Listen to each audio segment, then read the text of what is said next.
네, 예수님을 믿으면 천국에 갈 수 없다. 6번째 시간입니다. 저희가 늦은 비 성령을 받기 위하여 오늘 우리가 해야 될 일이 무엇인지 한번 자세히 알아봤으면 좋겠습니다. 하나님이 보는 관점과 우리가 보는 관점이 완전히 다르기 때문에 그렇습니다. 우리가 보는 관점으로 하나님을 보기 때문에 항상 내가 준비가 안 돼 있고 항상 불안하고 이런데 하나님은 정말 저희 어떤 믿음을 보시고 온전하다고 말씀을 계속하고 계세요. 그게 무엇인지 그것만 우리가 확신을 갖고 있다면 바울 형제가 너희가 믿음에 있는지 확증하라고 얘기했는데 왜 그러냐면 정말 이 믿음을 갖고 있으면 정말 곤고하게 내가 서 있을 수 있기 때문에 바울 형제도 이야기한 거거든요. 그냥 뚱구름 잡는 식으로 내가 예수님 믿어요 맨날 불안한 가운데 그런 삶을 살라고 저희한테 주신 게 아니에요. 자, 우리가 믿음이라는 게 거듭난다는 게 뭐냐면 씨를 받는다라고 말씀을 드렸습니다. 그래서 우리가 이렇게 마음판에 씨가 새겨지는데 이게 바로 의라고 말씀을 드렸죠. 그래서 베드로전서 1장 23절에 이렇게 나옵니다. 너희가 거듭난 것이 썩어질 씨로 된 것이 아니요 썩지 아니할 씨로 된 것이니 하나님의 살아있고 항상 있는 말씀으로 되었느니라. 네, 지금 여기에서 베드로 형제가 명확하게 얘기한 게 뭐냐면 거듭난 것이 썩지 아니할 씨로 됐는데 이 씨가 뭐냐면 말씀이라는 거예요. 그래서 내가 거듭났을 때 말씀이 내 마음판에 새겨서 내가 죄를 온전히 회개하고 드렸는데 새 마음을 받는 경험이 있으면 너희 마음판에는 지금 씨가 들어가 있다. 이 예수님의 마음이 들어가 있다 라고 이야기를 하고 계세요. 그러면 내가 온전하게 이젠 거룩해졌나요? 아니라는 거예요. 씨가 심겨져 있고 이게 씨가 이제 자라가기 시작하는 거예요. 자라난 거. 그래서 예수님이 재림하실 때는 이 씨만 보고 오세요. 이 씨만. 그래서 자라게 하시는 하나님께서 성령 하나님과 함께 이 씨가 계속 자라서 우리가 성품이 드러나는데 우리가 이 씨에 얼마나 온전히 의지하고 있느냐 그거에 따라서 하나님이 옳고 온전하다 이런 걸 보고 계시다는 거예요. 자, 고린도전서 3장 6절에 이렇게 나옵니다. 나는 심었고 아볼로는 물을 주었으되 오직 하나님은 자라나게 하셨나니 그런즉 심는 이나 물 주는 이는 아무것도 아니로되 오직 자라나게 하시는 하나님뿐이니라. 우리는 하나님의 동역자들이요 너희는 하나님의 밭이요 하나님의 집이니라. 네, 너희는 하나님의 밭이래요. 그럼 우리가 하나님의 밭인데 밭 안에 뭐가 들어가 있어요? 씨가 들어왔어요. 그래서 나는 심었고 그래서 바울 형제가 복음을 전했어요. 우리가 지금 누군가에 의해서 복음을 접하게 되죠. 그게 새 마음을 받는 경험을 접하게 됩니다. 그래서 새 마음을 받는 경험을 하게 돼요. 그러면 나의 마음 밭에 씨가 심겨진 거예요. 그래서 나는 심었고 바울은 심었고 그 다음에 아볼로는 물을 줬대요. 그 다음에 자라게 하는 건 제가 씨가 심겼으니까 오늘도 자라게 해주세요. 내일도 자라게 해주세요. 이게 아니고 자라게 하시는 분은 하나님이시라는 거예요. 오직 자라게 하시는 하나님뿐이라. 그래서 이게 자라지 않는 것은 누구 책임이냐? 하나님 책임이라는 거예요. 하나님 책임. 그러면 내가 해야 될 일은 무엇인지 그걸 우리가 발견하면 하나님 앞에 매일 온전히 설 수 있다는 거예요. 이 온전함을 저희한테 주셨어요. 정말 감사하게도. 자, 우리가 거듭나는 과정을 그러면 어떻게 하는 게 거듭나는 거냐? 우리가 정로의 계단, 예수께 가는 길에서 거듭나는 과정을 잠깐 한번 보고 갔으면 좋겠어요. 이 거듭난다는 게 그럼 씨를 받는다는 게 어느 단계까지 가야지만 씨를 받는 건지. 그래서 우리가 의를 받는 과정과 거듭나는 과정하고 씨를 받는 과정이 다 똑같다라는 거죠. 그래서 죄인이 거듭나는 과정은 새 마음을 받는 과정이 씨를 받는 과정이에요. 그러면 씨를 받을 때 우리가 믿음이 생겨요. 어떤 믿음이요? 내가 참 용서를 받았구나. 예수님께서 나한테 새 마음을 줬구나. 그 새 마음을 준 건 나는 어떤 사람을 엄청나게 미워했는데 그 미움 가운데서 나는 할 수 없는데 어떤 마음이 와가지고 그 사람을 정말 사랑하게 되고 그 사람을 위해서 기도하게 되는 그 마음으로 바뀌어지는 그런 경험을 새 마음을 받는 경험이라고 얘기를 해요. 그러면 새 마음을 받는 데까지는 이런 거죠. 믿음으로 말미암아 의롭다함을 얻게 하려 함이니라. 믿음이 온 후로는 이렇게 나요. 갈라디아서 3장 24절. 그래서 믿음이 온다는 건 마음을 받는다는 거예요. 우리가 믿음이 온 후로. 그래서 우리가 내가 억지로 뭔가를 하려고 해도 안 되다가 예수님께 계속 매달리니까 뭔가 바뀌는 마음을 받는 그 경험을 이야기합니다. 그러면 여기까지 갈 때까지 우리는 무엇을 하라고 하냐면 회개를 하라고 얘기해요. 그래서 회개가 중간에 있습니다. 회개. 그러면 회개라는 건 뭐냐면 내 죄를 해결해 주실 분은 하나님밖에 없음을 깨닫고 하나님께 돌아가서 부르짖는 거예요. 이게 회개라는 거예요. 하나님 부르는 것이 그 회개라는 거예요. 아버지 부르는 것. 그래서 아버지가 나를 탕자처럼 아버지가 나를 용서해 주시고 또 아버지가 나를 케어해 주실 분. 그 분이라는 걸 믿고서 믿음이 생겨서 회개를 하게 된다는 거죠. 그럼 회개 전에 어떤 일이 생기냐면 사랑을 먼저 느껴야 돼요. 아버지한테 돌아가려고 보니까 아버지의 사랑을 느껴야 되잖아요. 그 사랑을 먼저 아는 것이 첫 번째 단계입니다. 그 사랑은 천연계와 성경을 통하여 하나님께서 나를 사랑하고 있음을 느끼고 깨닫는 단계예요. 그래서 우리가 하나님의 사랑을 평상시에도 다 느낄 수 있어요. 묵상하고 성경을 읽을 때. 그럼 사랑을 느끼면 내가 하나님하고 굉장히 멀어져 있구나라는 걸 느껴요. 그게 죄인에게 필요한 그리스도라는 거죠.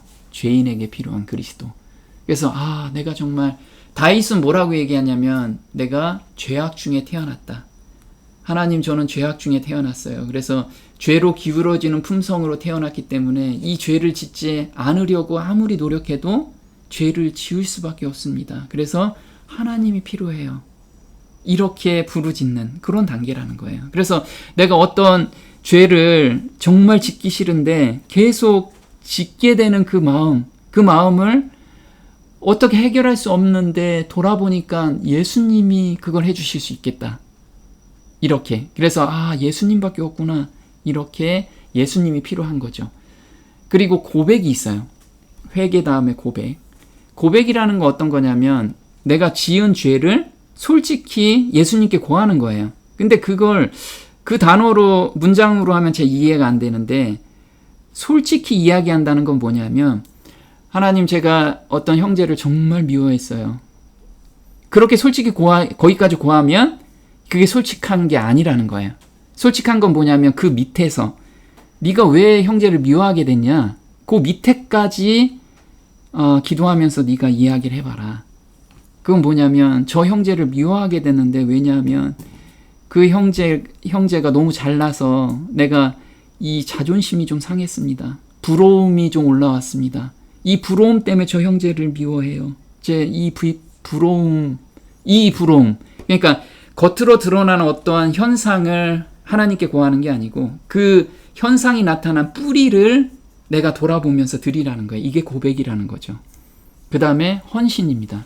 이제 고백이 들어왔으면 하나님 저는 이 마음을 제가 어떻게 할 수가 없습니다. 이 죄된 마음 제가 이 미워하고 그 다음에 그 형제를 정말 부러워하거나 또 내 자존심을 상하게 한 이 마음 드리오니 정말 순결하고 정결한 마음으로 저를 바꿔주세요. 이게 헌신이라는 거예요. 이걸 계속해서 드리면 하나님께서 드디어 새 마음을 주신다는 거예요. 이게 거듭남의 비밀이라는 거예요. 이게 거듭남의 비밀. 이 단계를 거쳐야지만 거듭날 수가 있는 거예요. 근데 어떤 때는 이게 굉장히 짧은 사람이 있고 긴 사람이 있어요. 왜? 하나님의 사랑도 모르고 하나님의 존재도 잘 모른다면 하나님의 존재부터 알아야 되기 때문에. 근데 미리 하나님의 존재도 알고 그런 사람들은 빠른 시간 내에 여기에 도달할 수가 있다라는 거예요. 마음 상태에 따라서 좀 차이가 있다라는 거죠. 그래서 골로새서 1장 22절엔 이렇게 나옵니다. 이제는 그의 육체의 죽음으로 말미암아 화목해 하사 너희를 거룩하고 흠 없고 책망할 것이 없는 자로 그 앞에 세우고자 하셨으니 만일 너희가 믿음에 거하고 터 위에 굳게 서서 너희 들은 바 복음의 소망에서 흔들리지 아니하면 그리하리라.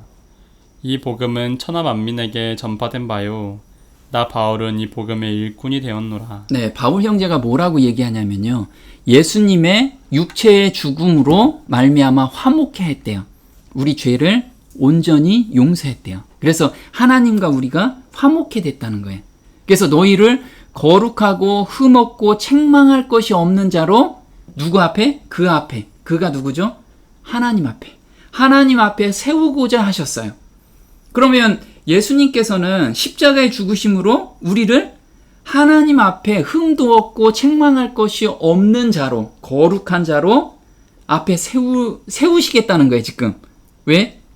그걸 하기 위해서 돌아가셨기 때문에. 그래서 이게 가능하다는 건 뭐냐면 너희가 믿음에 거하고 터 위에 굳게 서서, 여기서 믿음이라는 게 뭐죠? 새 마음을 받는 그 마음.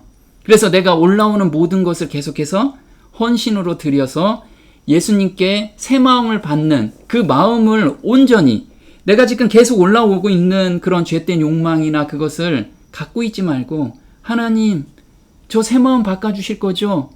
지난번에도 바꿔주셨잖아요. 이 믿음, 하나님이 반드시 바꿔주신다는 그 믿음 안에 거하고 있으면 하나님께서 잘하게 하셔서 너희를 어떻게 해요? 온전하고 거룩한 자로 세우기까지 잘하게 해주신다는 거예요. 이게 바울 형제가 우리한테 전해주고 싶었던 비밀이었다는 거예요. 자, 새 마음을 받는 것은 오직 성령의 불이 활동하는 증거라는 거예요. 왕상 18장 38절입니다. 이에 여호와의 불이 내려서 번제물과 나무와 돌과 흙을 태우고 또 도랑에 물을 핥은지라. 네, 여호와의 불, 성령의 불께서 태우는데 세상에 어떤 불로도 뭐를 못 태워요? 흙은 태울 수가 없습니다. 흙을. 그래서 흙은 지금 1538도는 쇠와 철을 녹이는 온도라는 거예요. 그래서 이렇게 쇠와 철을 만드는 거푸집을 뭐로 만들어요? 흙으로 만든다는 거죠. 철을 녹이는 거푸집을 흙으로 만들어요. 근데 우리 몸은 뭐로 만들어졌죠? 흙으로 만들어졌어요. 그래서 이게 비유로 말하는데, 우리 가지고 있는 죄된 마음은 아무것도 녹일 수가 없어요. 성령의 불 외에는 녹일 수가 없다라는 거예요. 그래서 성령의 불이 우리한테 임하셔서 새 마음을 받는다는 건 이미 성령 하나님께서 내 마음에 들어와서 활동하고 계시는, 아주 강력하게 활동하고 계신다는 것을 너희들이 믿어라, 지금 말씀을 하고 계세요. 그래서 마태복음 3장 11절에는 그는 성령과 불로 너희에게 침례를 주실 것이요. 그래서 성령과 불로 너희를 새 사람으로 만들어 주시겠다는 거예요. 새 사람으로. 이걸 우리가 잊지 말아야 된다는 거죠. 자, 한번 보겠습니다. 그분은 당신의 사업의 발전을 위하여 쓸 수 있는 역량을 가진 어떤 사람들을 보시고 이 사람들을 시련에 처하게 하신다.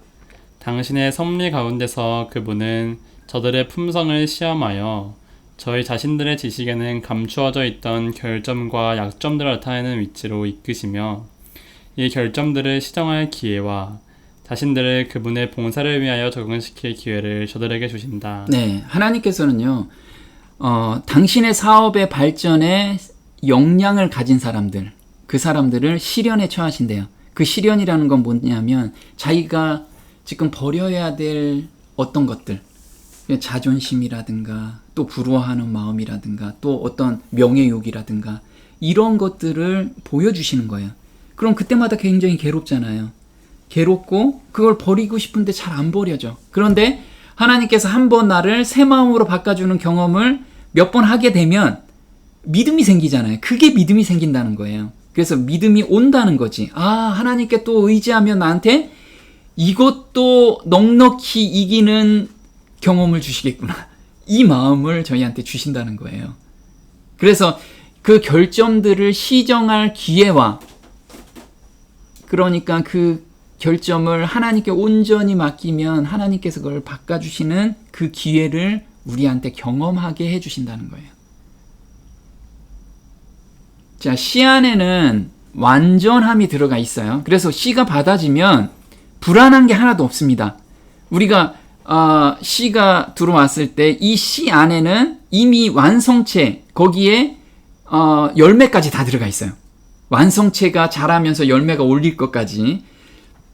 한번 볼게요. 누가 너를 구별하였느뇨? 내게 있는 것 중에 받지 아니한 것이 무엇이뇨? 내가 받았은즉 어찌하여 받지 아니한 것 같이 자랑하느뇨? 네, 우리가 만약에 정말 새 마음을 받았다면 네가 받지 않은 게 무엇이 있느냐 대체. 지금 바울 형제가 계속 이야기하는 거예요. 받지 아니한 것이 무엇이뇨? 내가 받았은즉 어찌하여 받지 아니한 것 같이 자랑하느뇨? 그래서 어떤 사람은 그 은사에 대해서 또 은사를 받으면 이걸 막 자랑한다 이거죠. 그런데 하나님께서는 정말 우주에 속한 모든 것을 이 씨 안에 다 담아서 각 사람한테 다 준 거예요. 다 줬기 때문에 우리가 안 받은 게 하나도 없어. 그래서 내가 필요하면 여기에서 하나님께 달라면 다 주시는 거예요. 그러니까 니네가 안 받은 게 뭐가 있냐? 왜 안 받은 자처럼 자랑하느냐? 지금 이야기를 하고 있는 거죠.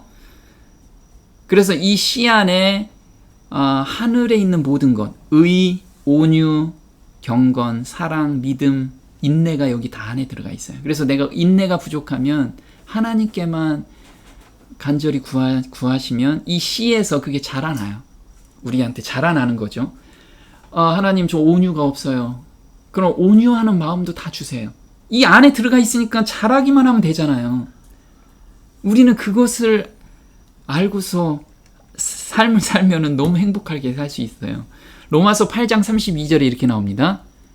자기 아들을 아끼지 아니하시고 우리 모든 사람을 위하여 내어주시니가 어찌 그 아들과 함께 모든 것을 우리에게 은사로 주지 아니하시겠느뇨? 네, 그 아들과 함께 예수님께서 만들어 놓으신 그 의 안에 다 들어가 있는데 그 의 안에 너희가 받았으면 예수님께서 모든 것을 주신 거다.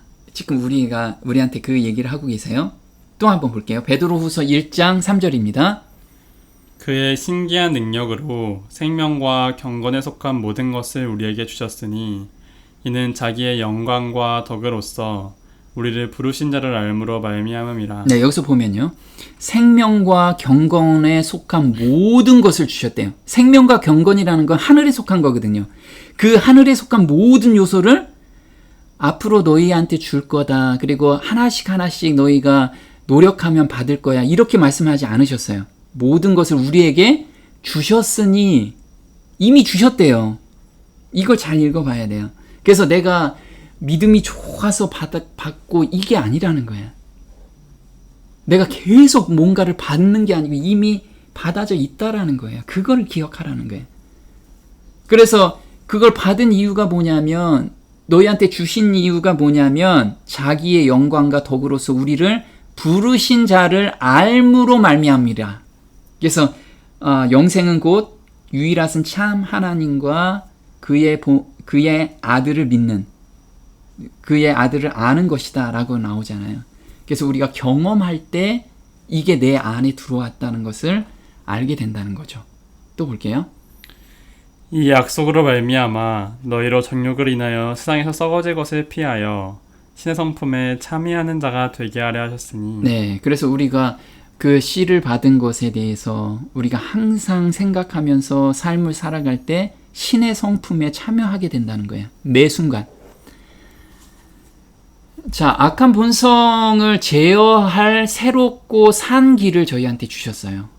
그래서 저희는 외부에서 들어오는 유혹과 내부에서 이미 형성된 그런 죄로 기울어진 품성 때문에 외부에서 뭔가 유혹이 들어오면 우리는 거기 넘어갈 수밖에 없다라는 거죠. 그동안에는 이 마음을 받기 전까지는 우리는 100% 넘어갔어요. 사단의 유혹에 100% 넘어갔고, 그런데 우리가 이 마음을 받으면 이 씨가 새로운 길을 만들어 주셨다는 거예요. 새로운 길. 그래서 이 죄된 욕망이나 죄된 생각들 그런 걸 모두 제어할 수 있는 그런 새롭고 산 길을 예수님께서 마련해 주셨다는 거죠. 히브리서 10장 19절에 이렇게 나옵니다. 그러므로 형제들아 우리가 예수의 피를 힘입어 성소에 들어갈 담력을 얻었나니 그 길은 우리를 위하여 휘장 가운데로 열어놓으신 새롭고 산 길이요 휘장은 곧 저의 육체니라. 네, 우리가 하나님 앞으로 바로 갈 수 있는 새롭고 산 길을 저희한테 말해 주셨어요. 근데 여기서 예수의 피를 힘입어, 그럼 이걸 다른 말로 예수의 의를 받음으로 성소에 들어갈 담력을 얻었다. 그래서 우리가 새 마음을 받고 그 마음에 온전히 우리가 의지하게 되면 담력을 얻는다는 거예요. 담력을. 이걸 우리가 경험적으로 들어가야 돼요. 또 한번 볼게요. 히브리서 9장 14절입니다. 하물며 영원하신 성령으로 말미암아 흠 없는 자기를 하나님께 드린 그리스도의 피가 어찌 너희 양심으로 죽은 행실에서 깨끗하게 하고 살아계신 하나님을 섬기게 못하겠느뇨. 네, 여기서 죽은 행실에서 깨끗하게 하는 유일한 방법이 뭐냐면 그리스도의 피라는 거예요. 그리스도의 피를 다른 말로 얘기하면 그리스도의 의라는 거예요. 우리가 그리스도의 의를 받고 그 의에서 계속해서 거하고 있으면 죽은 행실에서 온전히 깨끗이 할 수 있다라는 거예요. 자, 이게 정말 큰 비밀인데 한번 볼게요. 일곱째 천사가 소리내는 날 그 나팔을 불게 될 때에 하나님의 비밀이 그 종 선지자들에게 전하신 복음과 같이 이루리라. 저가 내게 말하기를 내가 많은 백성과 나라와 방언과 임금에게 다시 예언하여야 하리라 하더라. 네, 계시록 10장 7절인데요. 지금 하나님의 비밀이래요, 이게. 하나님의 비밀이 그 종 선지자들에게 전하신 복음이래요. 이 복음을 마지막 때 우리가 다시 전해야 된다는 거예요. 그러면 여기서 많은 백성과 나라와 방언과 임금이라고 돼 있죠. 계시록 14장 6절에 비슷한 이야기가 나와요. 한번 볼게요.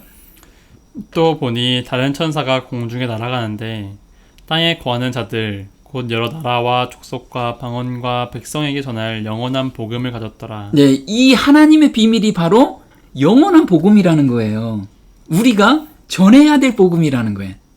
이 복음이, 그게 바로 의를 받고 의 안에서 거하는 거. 이게 영원한 복음이라는 거예요.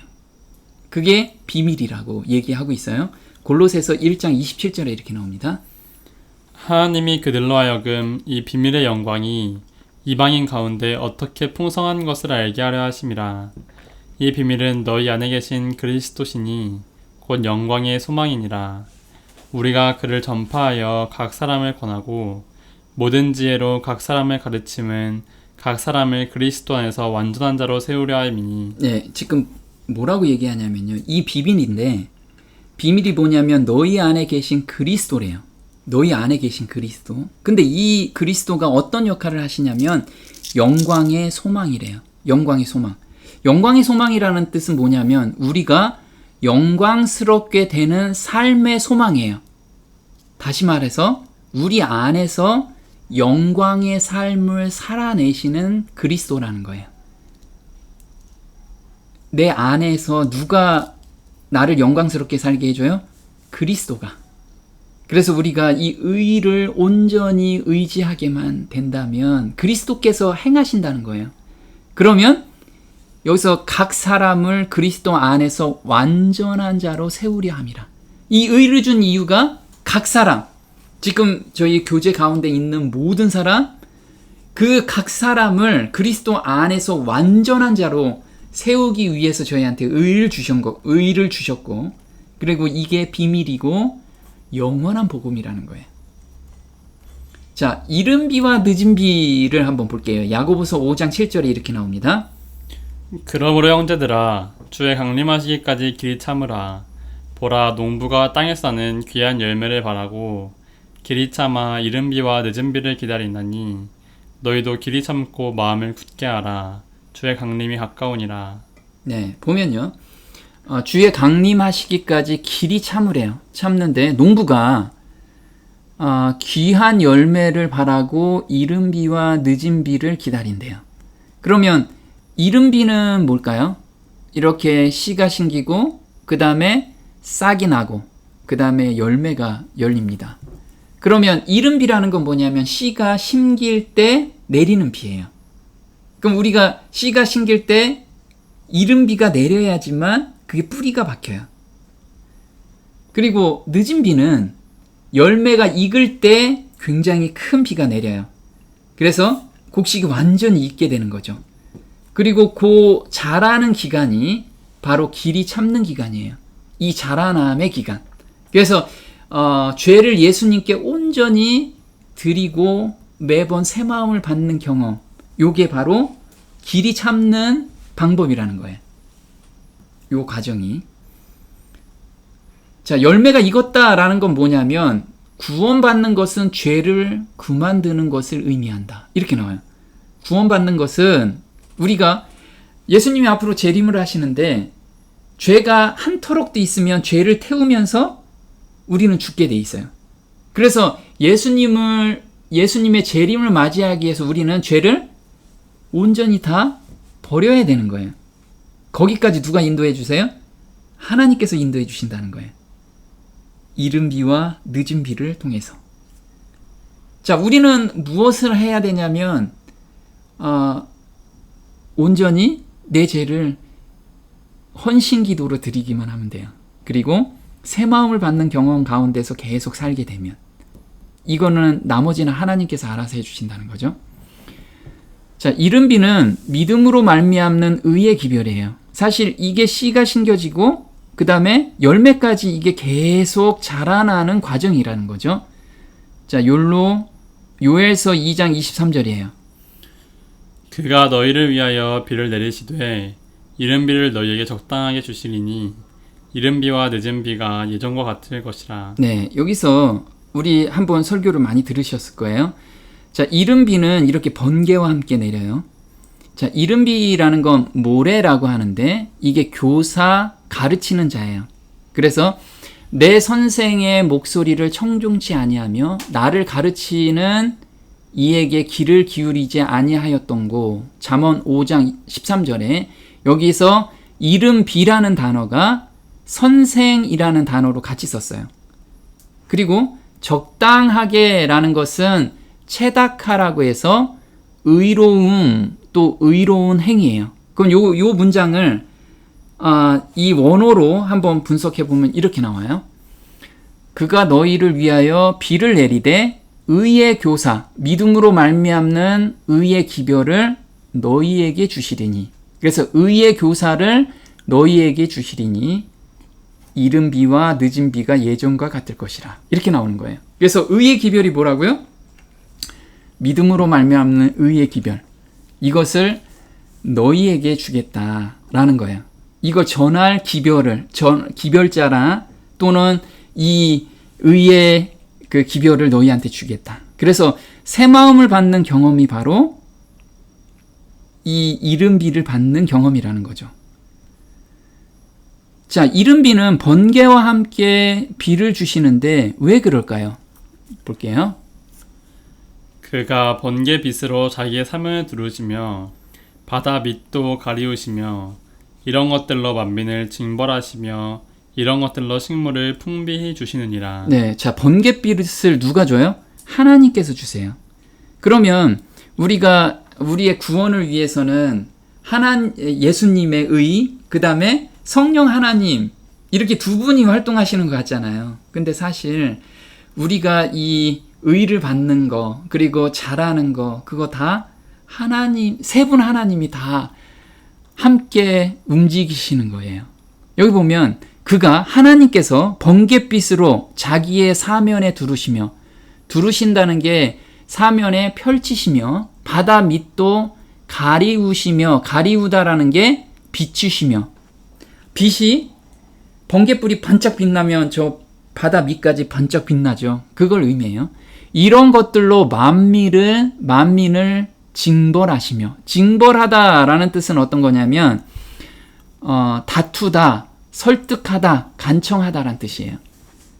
그래서 창세기 6장 3절에는 나의 신이 영원히 사람과 함께 하지 아니하리니 이는 그들이 육체가 됨이라. 그래서 여기서 성령 하나님께서 뭐라고 얘기해요?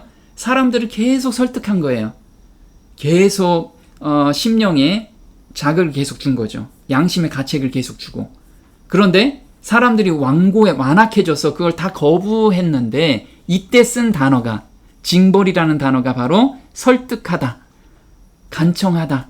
그래서 성령 하나님께서 우리를 간청한다는 거예요. 그리고 식물을 풍비히 주시느니라. 그래서 번개가 내려야지만 이 마음판에 새긴 의가 자라나요. 번갯빛이. 왜 그러냐면 이 원리가 그렇습니다. 지금 우리 공기 중에 산소와 질소가 있어요. 산소와 질소가.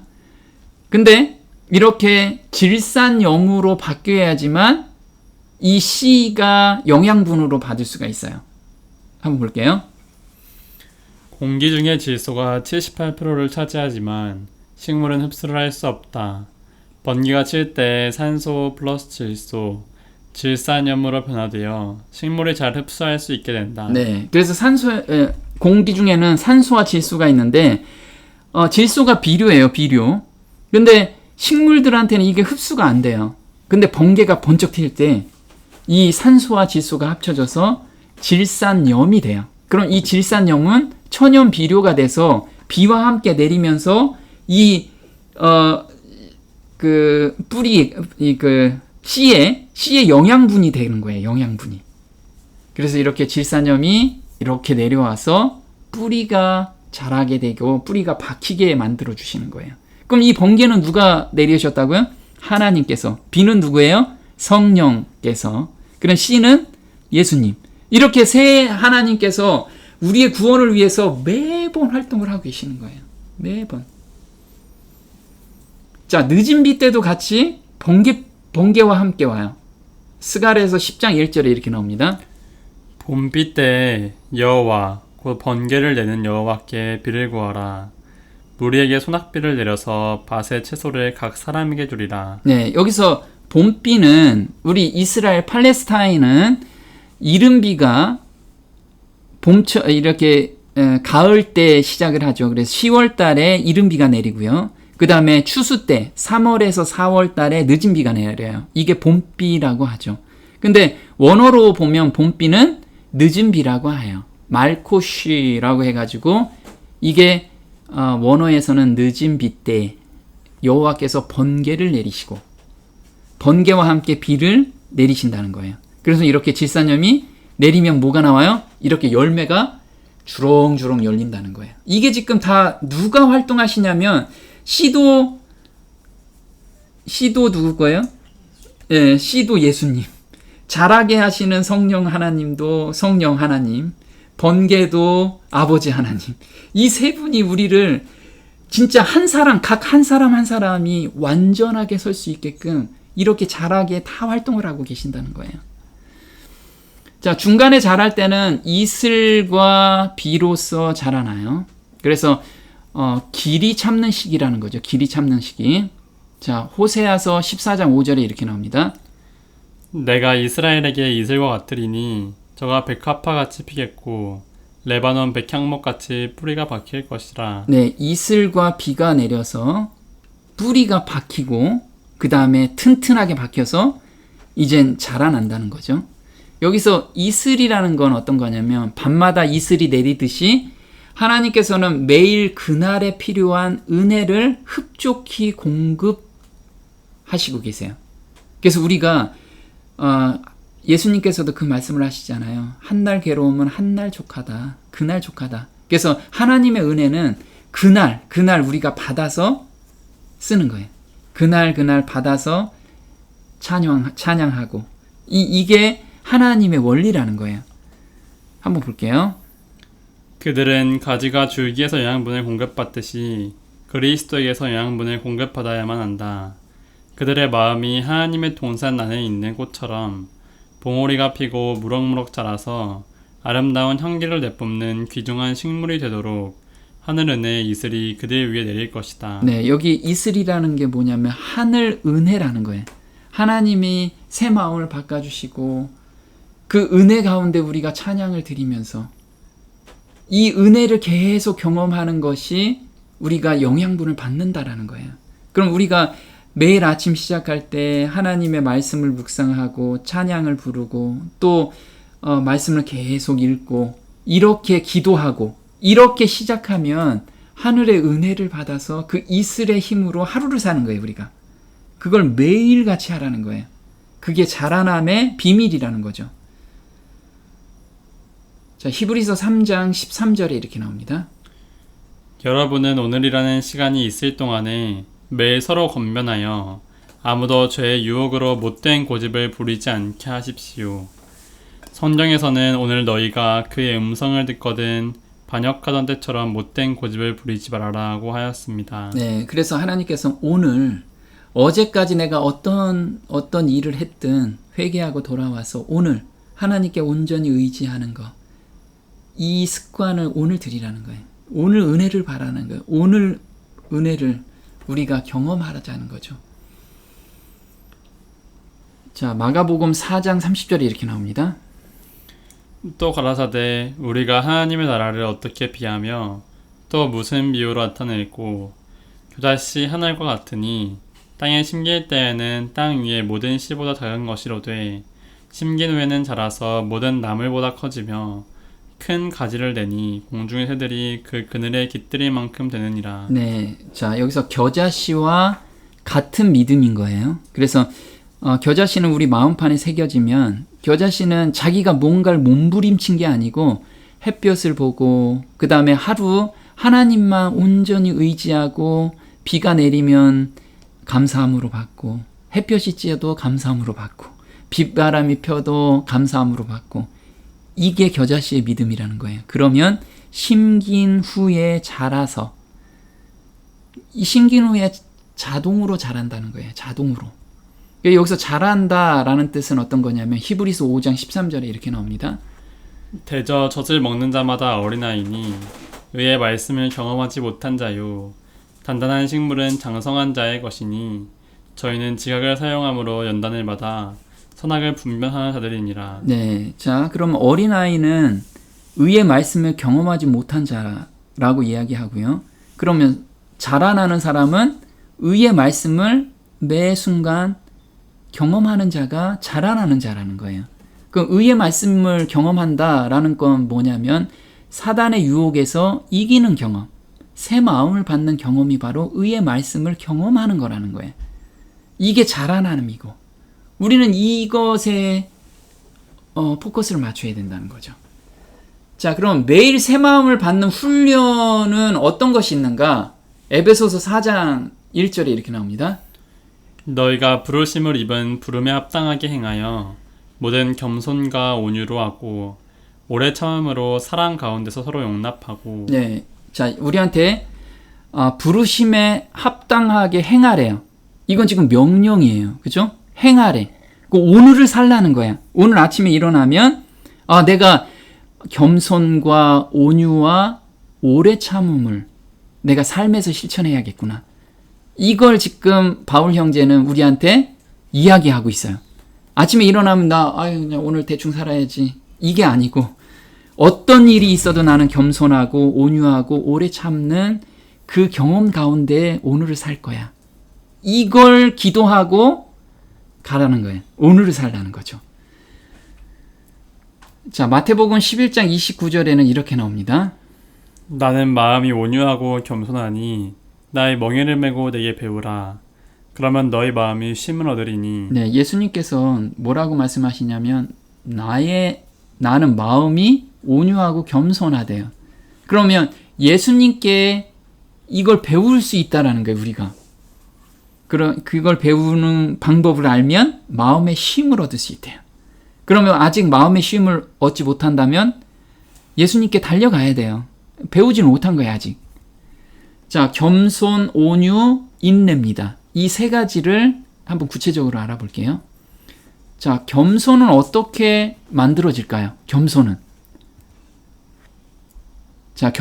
십자가 밑에서 예수님의 품성을 깊이 묵상할 때나 기도 중에 예수님 품성의 빛을 보게 되면 자신의 부족과 무가치함을 깨닫고 자신보다 남을 낮게 여기게 된다. 이 두 가지예요. 하나는 예수님의 품성. 우리 기준이 예수님의 품성을 바라보면서 그 기준이 된다면 모든 사람이 귀하게 보여요. 모든 사람이. 내가 지금 가지고 있는 약간의 무엇인가를 가지고 있다면 예수님의 기준으로 보면 너무 작기 때문에 아무것도 아니라는 것을 자기가 자각하게 돼요. 또 한 가지는 하나님께서 보여줘요. 예수님의 빛을 우리가 직접 보게 됐을 때, 그 빛을 보게 되면 나는 아무것도 아니구나 라는 것을 알게 됩니다. 그러면 그때부터는 내가 겸손해야지 그렇게 얘기를 안 해도 그것만 생각하면 자연스럽게 겸손한 마음이 생기더라는 거죠. 자, 이사야서 6장 5절. 이사야는 이때 겸손을 배우게 됐어요. 경험하게 된 거죠. 볼게요. 그때 내가 말하되 화로다 나여 망하게 되었도다. 나는 입술이 부정한 사람이요 입술이 부정한 백성 중에 거하면서 만군의 여호와의 신 왕을 배웠음이로다. 예, 여기서 지금 하나님의 그 품성을, 그 빛을 약간만 경험을 했는데 화로다 나여 망하였도다. 망하게 되었다. 내가 정말 죄인 중에 괴수구나. 이거를 경험하게 된 거예요. 그래서 이사야는 그때부터 하나님 일을 하게 되는데 너무 겸손하게 할 수밖에 없었던 거예요. 자기가 잘난 게 하나도 없기 때문에. 또 사도 바울 형제도 이 빛을 보고 굉장히 겸손해졌죠. 한번 볼게요. 하늘로서 해보다 더 밝은 빛이 나와 내 동행들을 둘러 비추는지라. 우리가 다 땅에 엎드러짐에 내가 소리를 들으니 내게 나타난 것은 곧 내가 나를 본 일과 장차 내가 내게 나타날 일에 너로 사환과 증인을 삼으려 함이니. 네, 사도 바울 형제는 다메섹 석상에서 밝은 빛을 봤죠. 예수님의 품성을 봤어요. 그래서 자기가 그동안에 율법을 온전히 지킨, 그 율법을 온전히 지킨 자기 모습을 보는데 너무 자기가 너무 이 무가치한 자라는 것을, 부족하고 너무 무가치한 것을 그때 깨닫게 돼요. 그래서 예수님께서 드디어 일을 시키게 되죠. 그리고 사도 바울이 그 다음에 고백한 게 뭐냐면 모든 성도 중에 지극히 작은 자보다 더 작은 나. 이 사도 바울이 이거는 내가 그래도 겸손하게 써야지 이렇게 쓴 게 아니고요. 진짜 솔직하게 나온 말이에요. 진짜 예수님의 품성에 내 품성을 비교해보면 난 정말 아무 존재도 아니구나. 근데 다른 존재가, 자기가 낮아지니까 다른 존재가 다 높아 보이는 거예요. 그래서 모든 성도 중에서 지극히 작은 자보다 더 작은 나에게 이 은혜를 주신 것은 측량할 수 없는 그리스도의 풍성을 이방인에게 전하게 하시고. 에베소서 3장 8절입니다. 그래서 우리는 이 경험 가운데 내가 억지로 뭔가를 하려고 하는 게 아니고 정말 찾고 예수님께 배우고 그 다음에 성경을 통해서 이 예수님의 품성을 우리가 정말 경험하는 그런 성도가 돼야 돼요. 두 번째, 온유한 마음은 어떻게 훈련을 받는가? 지금 이게 야생말입니다. 온유한. 온유함이라는 뜻은 뭐냐면 프라위스라고 하는데요. 원어로 야생 동물을 길들이다. 이게 뜻인데 우리가 본능, 충동, 격동 등 감정을 제어할 수 있는 훈련이 된 자를 의미해요. 그래서 우리가 시도 때도 없이 나의 자존심을 약간 건드려도 막 욱하는 성질이 나오고 이게 야생 동물적인 기질이 내 안에 들어가 있어서 막 나오려고 하는 거라는 거죠. 이걸 제어하는 마음이 온유한 마음이라는 거예요. 근데 내가 이게 누른다고 이게 눌려지는 게 아니라는 거죠. 이게 예수님께 마음을 받아야 돼요. 자, 야생마를 길들이는 방법은 우리 그 서부 시대 때 그 야생마를 훈련시키는, 길들이는 방법이 있다고 합니다. 그 방법은 뭐냐면 당나귀와 함께 묶여 놓는다고 합니다. 그래서 2, 3일간 묶어 놓으면 야생동물이 자기 그 본능으로 막 뛰어다니고 막 5만 가지 저기를 다 하는데 결국은 지쳐서 당나귀를 따라온다고 합니다. 이게 이렇게 당나귀를 묶어 놓기만 해도 2, 3일 후면 다시, 당나귀는 귀소복농이 있기 때문에 집으로 다시 온다고 합니다. 그래서 야생마가 아주 잔잔해지고 온순해진대요. 이렇게 멍에를 매게 만들어 놓는 거죠. 근데 이 멍에를 누구한테 매요? 예수님께서 내 멍에를 매라고 말씀하고 계시죠. 그래서 예수님께 우리가 배우기만 하면 돼요. 매 순간 예수님께서 이 순간에 어떻게 이걸 견디셨나요? 그리고 예수님께서 견디신 그 의의를 저한테 주세요. 이걸 하면 돼요. 나는 마음이 온유하고 겸손하니 나의 멍에를 메고 내게 배우라. 그러면 너희 마음이 쉼을 얻으리니. 그래서 예수님께서 온유한 마음을 우리한테 주시고자 이걸 지금 말씀을 하신 거예요. 매일 훈련하라는 거예요. 지금 매일 훈련. 근데 세 번째는 오래 참음입니다. 인내하라. 이게 참을인자예요. 참을인자. 참을인자 한자입니다. 이게 마음심자에 칼도자예요. 마음에 칼을 품는 거. 누구를 죽여야겠다. 이 마음이 아니고 마음에서 올라오는 것을 칼로 죽이라는 거예요. 잘라내라. 그래서 마음에서 올라오는 모든 악한 생각들과 시험들을 칼로 잘라내라. 이게 참을인자라는 거예요. 참을인자. 그래서 골로새서 3장 5절에 이렇게 나옵니다. 그러므로 땅에 있는 지체를 죽이라. 곧 음란과 부정과 사욕과 악한 정욕과 탐심이니 탐심은 우상 숭배니라. 네, 여기서 땅에서 올라오는 내 마음에서 올라오는 지체를 죽이래요. 생각을 죽이라는 그 칼로. 자, 칼로 죽인다는 건 어떤 거냐면 에베소서 6장 17절에 성령의 검 곧 하나님의 말씀을 가지래요. 칼인데 하나님의 말씀. 우리가 올라올 때 어떻게 해요? 예수님께 이걸 드리고 하나님 말씀을 우리가 생각해 보라는 거예요. 계속해서. 자, 매 순간 죄된 마음을 드리고 새 마음을 받는 것이 지체를 죽이라는 거예요. 내가 이걸 누르는 게 아니에요. 누른다고 절대 눌리지가 않은 거예요. 지체를 죽이라는 것은 이 음란 또 부정, 사욕, 악한 정욕들이 올라오면 이 죄된 마음을 드리고 새 마음을 받는 경험이 바로 지체를 죽이는 경험이라는 거예요. 자, 오래 참음이라는 건 휘포모네라고 원어인데요. 확고부동함이라고 해요. 확고부동함.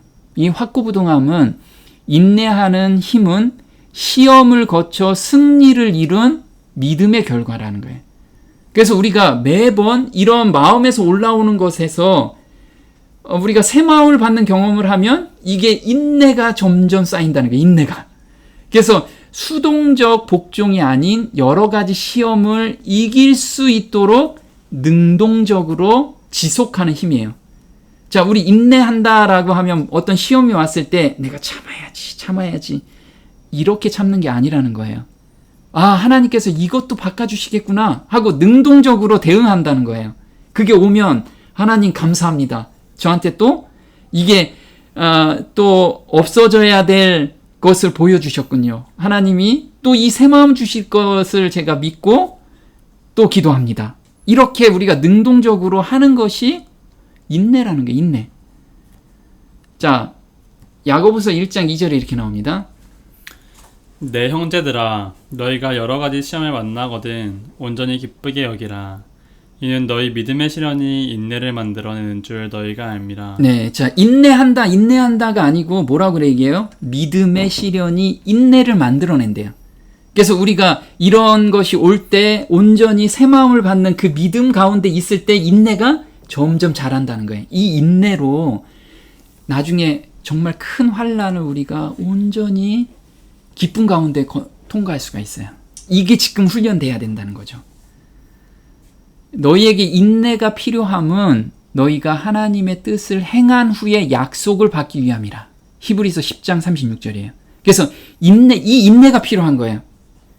왜 필요하다고요? 약속을 받기 위해서. 우리가 영생의 약속을 받기 위해서 이 인내가 필요하다는 거예요. 근데 이 인내를 다 거쳤던 것이 바로 이 과정을 거친 게 누구냐면 모세였어요. 모세가 가장 온유한 것이 모세였죠. 40년 동안 훈련을 받았기 때문에.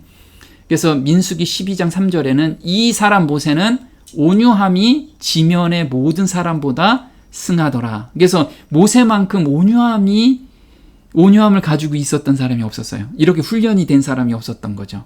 근데 어떻게 훈련을 받았냐면 모세는 초기 40년간은 왕자로 아주 부유하고 편안하게 살았어요. 근데 다음 40년간은 목자로서 온유함을 훈련을 받았어요. 이때 온유함을. 이때 얼마나 초창기에 많이 올라왔을까요? 분함도 올라왔을 거예요. 또 원통함도 올라왔을 거고 그리고 마음에 있는 충동들도 막 올라왔을 거예요. 왜? 자기가 그동안에 왕자로서 그 이집트의 왕자였는데 그 모든 부와 권세가 다 있었는데 이젠 쫓겨나가지고 양만 치고 있었잖아요. 그러니까 처음에는 그런 마음들이 막 자기가 주체할 수 없는 마음들이 올라왔는데 이것을 다 하나님께 드리면서 새 마음을 받는 경험을 하게 된 거예요. 그게 40년간 걸린 거예요. 그 온유함을 여기에서 형성이 된 거죠. 그 다음에 하나님의 빛을 봤어요. 그때가 나무에서 하나님의 쉐키나 영광을 봤죠. 그때 겸손함을 배웠어요. 자기의 품성을 그때 내가 40년 동안 온유함을 했지만 하나님과 비교할 때는 아무것도 아니구나. 이것을 자기가 배우게 됐어요. 그리고 그 다음에 40년 동안은 이제 광야에서 이스라엘 백성들을 끌고 가면서 뭘 했을까요? 인내를 훈련을 받았어요. 인내를. 그래서 우리도 이 신앙생활은 이 세 가지 온유함과 겸손함과 인내를 훈련하는 이 과정이라는 거예요. 우리는 매일 이 훈련을 하나님의 그 능력으로 하나님의 새 마음을 주심으로 우리가 넉넉히 이길 수 있는 그 하루로 저희를 인도해달라고 기도해야 돼요. 자, 한번 볼게요. 저등 본성과 고등 본성이 있다라고 이렇게 이야기를 하고 있어요. 고상한 품성은 극기와 저등 본성을 고등 본성에 종속시킨 결과 곧 하나님과 사람에게 사랑의 봉사를 하기 위해 자아를 내어 맡기는 자기 수련의 결과이다. 네, 우리에게는 저등 본성이 있고 고등 본성이 있다라는 거예요. 그래서 고등 본성에 저등 본성을 종속시키는 그 자기 수련의 과정이 좀 필요하다는 거예요. 또 볼게요. 고상한 품성은 우연의 결과가 아니며 하나님의 섭리의 특별한 은총이나 거저주심에 의한 것도 아니다. 이것은 자기 수양과 고귀한 본성에 비천한 본성을 종속시키는 것과 하나님과 인간에게 봉사하기 위해 자신을 포기하는 일의 결과이다. 네, 지금 계속 이야기하고 있죠. 고상한 품성은 고귀한 본성이 비천한 본성을 종속시키는 그런 거라는 거예요. 그러면 비천한 본성이 올라올 때 온전히 하나님께 새 마음을 받으면 고상한 본성이 계속해서 자라나고 자리가 잡는 거예요. 그게 우리한테 자라남이라는 결과라는 거예요. 그래서 다음 시간에는 이 고귀한 본성을 어떻게 개발하는지 그 구체적인 방법도 저희한테 제시해 주셨어요. 그걸 매일의 삶 속에서 어떻게 실천하는지 그거를 구체적으로 알아보도록 하겠습니다. 네, 오늘 여기까지 하겠습니다.